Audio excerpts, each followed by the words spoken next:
E aí, pessoal, beleza? Retornando aqui para os nossos estudos.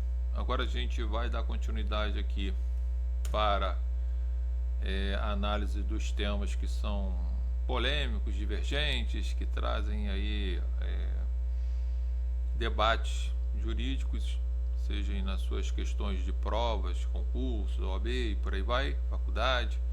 Mas temos também a questão lá do caso prático, tá? Então, olha só. Cadáver. O furto de cadáver é crime? Né? Bom, vai depender do caso concreto, tá? Vai depender do caso concreto. Se, em princípio, com certeza, em regra é crime, seja pelo artigo 211, que a gente está vendo, ou pode ser pelo 155, que seria o furto.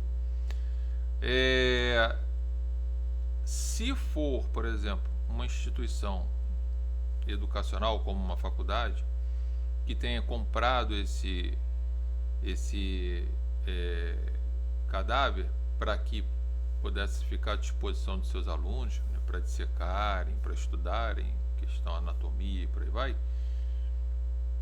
e esse cadáver for furtado, vai ser considerado crime de furto, porque ele tem um valor específico, porque ele foi comprado. E dependendo da forma, do meio utilizado, pode ser até considerado furto qualificado. Porém, se, por exemplo, estiver lá no cemitério, lá enterrado, por aí vai, e for furtado, aí a gente tem o crime previsto no artigo 211 do Código Penal, ó. Destruir, subtrair ou ocultar cadáver ou parte dele, ó. Tá aqui. Pena, reclusão de 1 a 3 anos, ok? Então a gente vai ter, no caso concreto, essa diferença aqui. O Rogério Greco até trata desse assunto no livro dele, tá? E traz essa observação que eu achei super interessante também. Então, a regra é crime. O que você tem que definir é como foi furtado, de onde foi furtado, se tem valor financeiro esse cadáver, para que você possa definir em qual tipo penal vai ser imputada a pessoa que praticou essa conduta, ok? Se no artigo 155 do Código Penal ou se no artigo 211, conforme a gente está mostrando isso aqui para vocês também do Código Penal, ok? Outra questão, valor sentimental ou moral é crime? Furtar algo com valor sentimental ou moral? Bom, em regra, o posicionamento do Superior Tribunal de Justiça é que não, tá? Gente, esse HC que eu estou colocando aqui para vocês, isso foi até matéria difícil de achar a jurisprudência para isso. Ela é de 2005, tá aqui, ó. Tá? Eu vou fazer a leitura de parte do acórdão aqui e vou fazer uma explicação porque que eu estou falando que ela é de 2005. Olha só. Algumas coisas têm que ser observadas no caso concreto, tá? Porque esse acórdão é para essa situação específica. Então, ó, o pequeno valor da res furtiva não se traduz automaticamente na aplicação do princípio da insignificância. Há que se conjugar a importância do objeto material para a vítima, levando-se em consideração a condição econômica, sua condição econômica.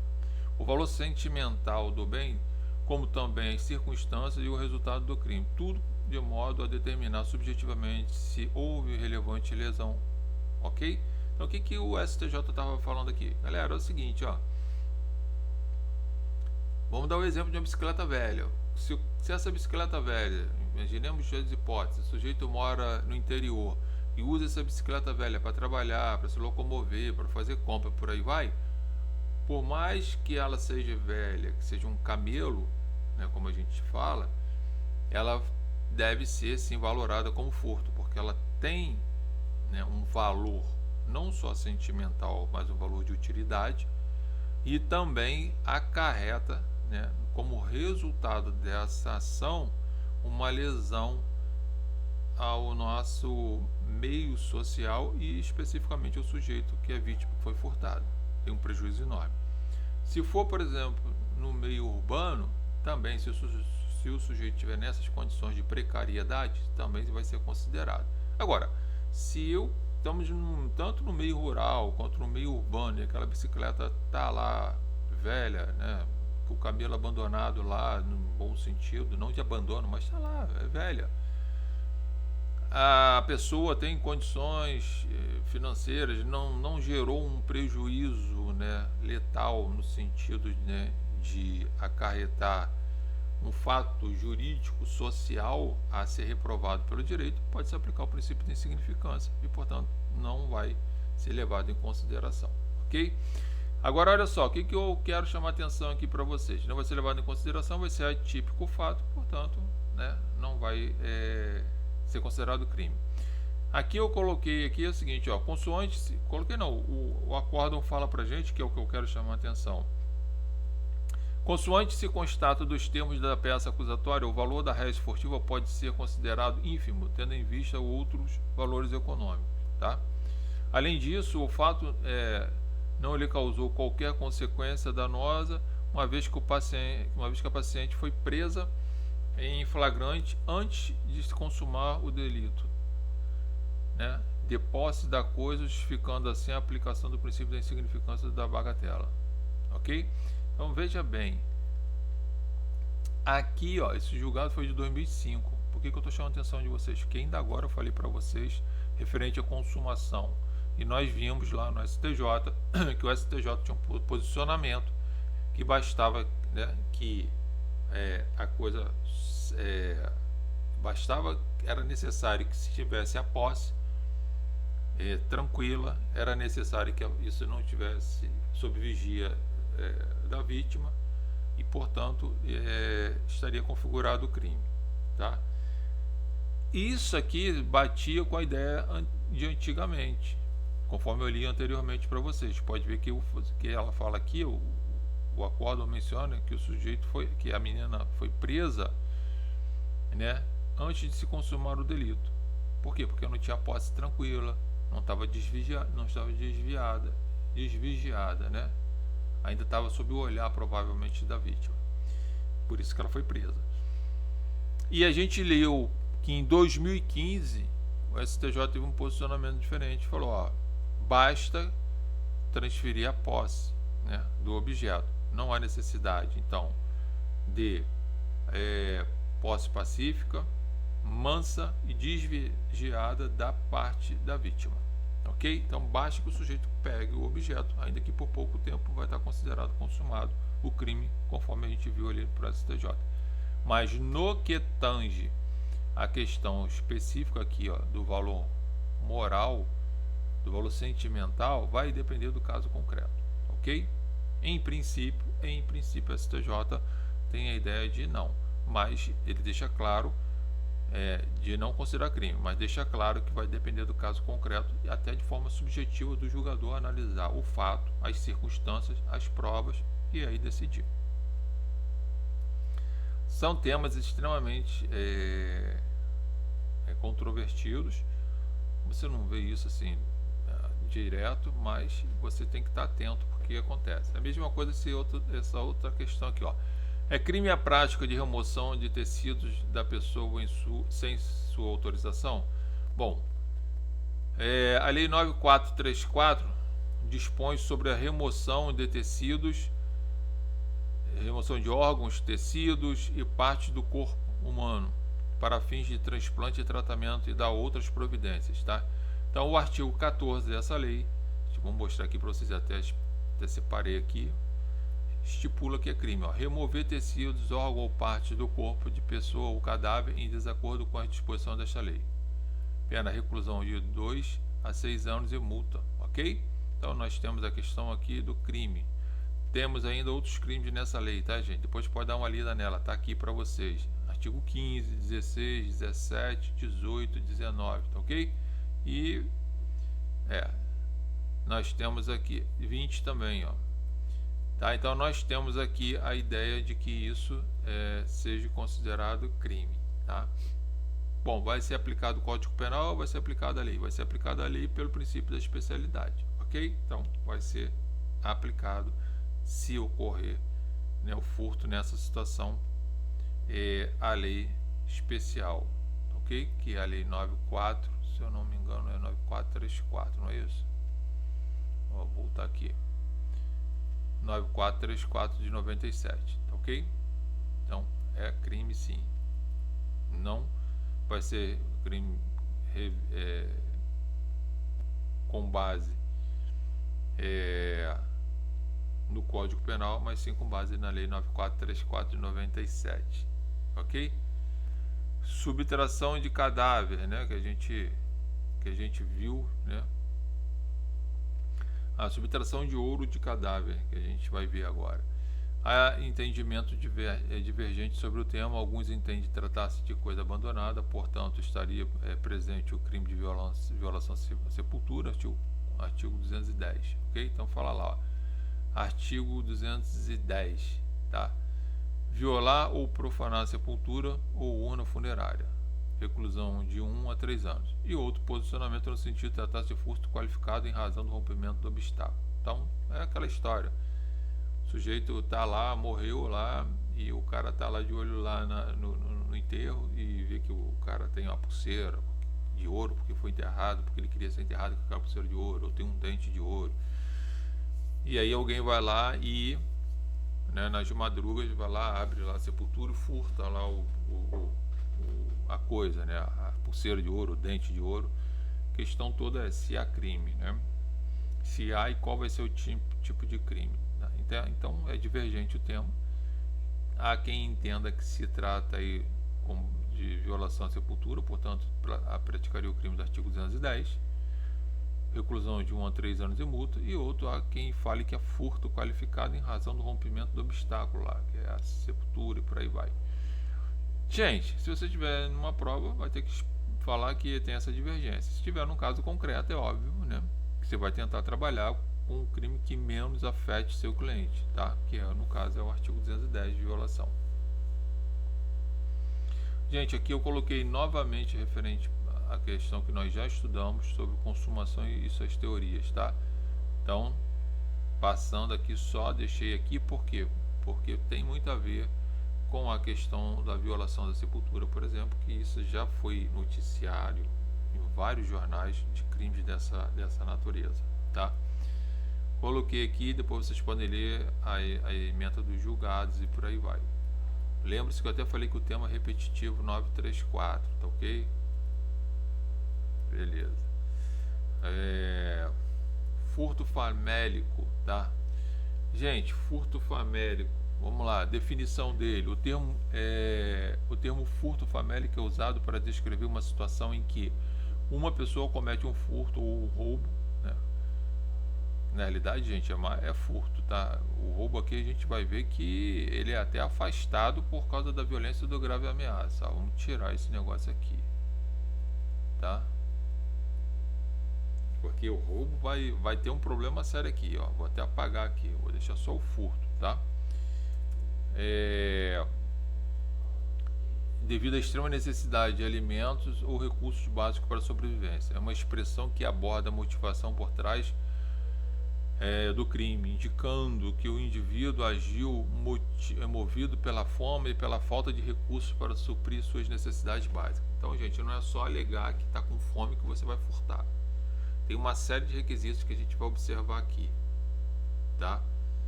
Ó, para que fique caracterizado a ideia da aplicação, né, do instituto de furto famélico, né, é necessário que a conduta do sujeito de praticar o furto, existe, gente, toda hora aparece isso em televisão aí, né? Até coloquei aqui no portal do UOL informações sobre isso.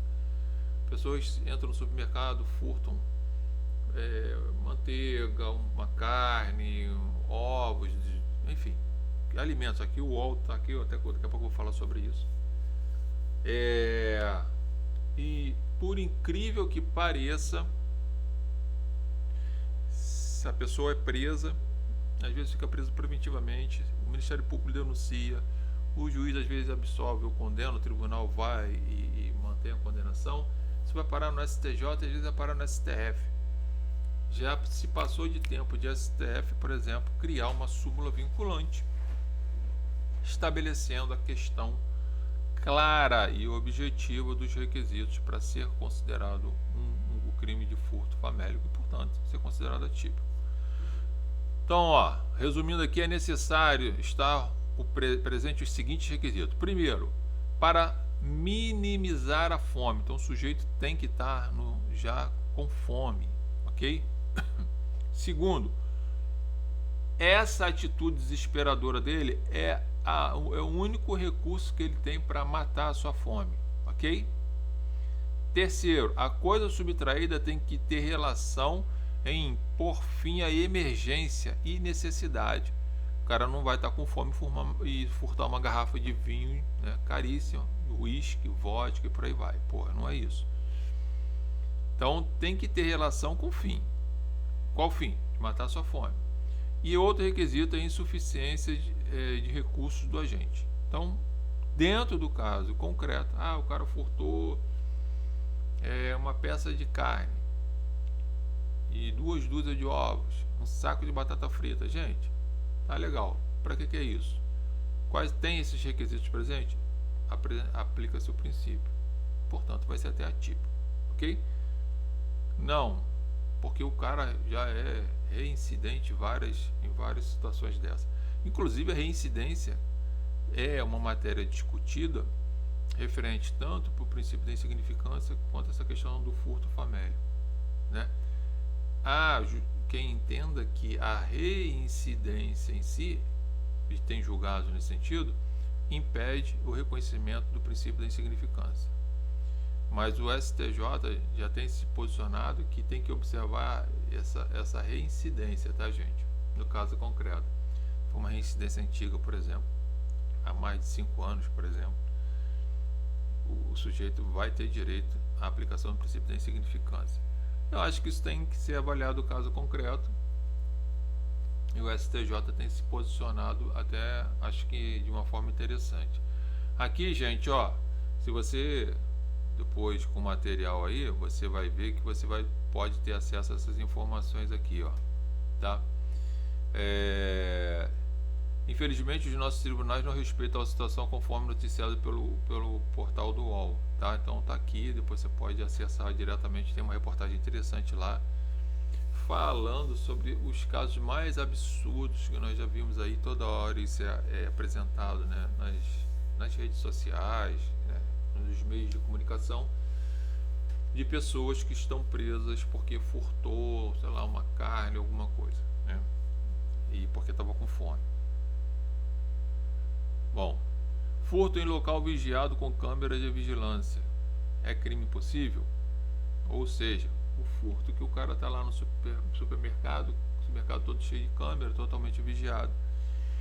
E aí, se isso é considerado crime impossível? Tem gente que bate nessa tecla, olha, o fato do sujeito estar sendo vigiado por câmeras, né, torna a conduta dele crime impossível, né? Então, eu acho completamente errado, porque não tem como, em que pese um supermercado estar recheado de câmeras filmando lá ou vigiando as pessoas, a gente percebe que isso já foi até noticiado, que aquilo ali é pego meio no acaso. Tem um funcionário que fica ali olhando, mas ele não consegue ficar ali olhando todas as câmeras ao mesmo tempo. O cara pode estar com um painel dividido em um painel onde tem várias câmeras, ele está olhando para uma e o fato está acontecendo em outra câmera, e que ele não percebeu, ok? E o supermercado também não vai contratar 50 pessoas para ficar monitorando, cada um com uma câmera. Tem 50 câmeras, tem que contratar 50 pessoas, que cada um, eu quero que você fique aqui 6, 7, 8 horas, o período que for, olhando para isso aqui para ver se alguém vai furtar. É um custo altíssimo. Então, é completamente inviável esse pensamento, tá? Vamos ver o posicionamento que nós temos. A jurisprudência entende que não se aplica, né, essa tese, tá? Então, nós temos aqui a tese jurídica, tá? Nós temos, inclusive, com um tema repetitivo 924, que fala lá Ó, situação do trânsito em julgado, tá? A tese jurídica. A existência do sistema de segurança ou de vigilância eletrônica não torna impossível por si só o crime de furto cometido no interior do estabelecimento comercial. Então, o STJ tem entendimento, tá, de que não é crime impossível a conduta do sujeito que pega produtos e depois é preso lá em flagrante. Por exemplo, o segurança deixa ele sair ali, passar do caixa e dá o bote nele, e ele vai alegar que aquele é crime impossível porque ele está sendo vigiado, né? E ainda fala, tanto é que o senhor está me pegando aqui. Gente, isso não é crime impossível em lugar nenhum, não tem como eu falei para vocês, as câmeras são colocadas e se pega, né, em termos assim, meio que na sorte aleatório, porque o cara tá parado com um painel enorme e dividido ali em várias câmeras. Que eu falei, ele tá olhando para lá e o fato tá acontecendo aqui. Daqui a pouco ele olha para cá, um outro fato tá acontecendo aqui. E exigir e transferir para o supermercado a ideia de que ele tem que ter um sistema absurdo e um número X de funcionários absurdo para ficar olhando cada uma câmera é fora da normalidade e fora da proporcionalidade, gerando um custo imenso para o supermercado, né? Não é por aí, tá? A câmera vigiada não é o suficiente, o local vigiado não é o suficiente para tornar a ação do sujeito, tá, referente a crime impossível, tá? Daqui a pouco eu vou fazer um intervalo e a gente vai falar aqui do furto do repouso noturno, tá? Interessante esse assunto também, tem muita coisa a ser discutida aqui, inclusive na doutrina, valeu? Daqui a pouco a gente retorna.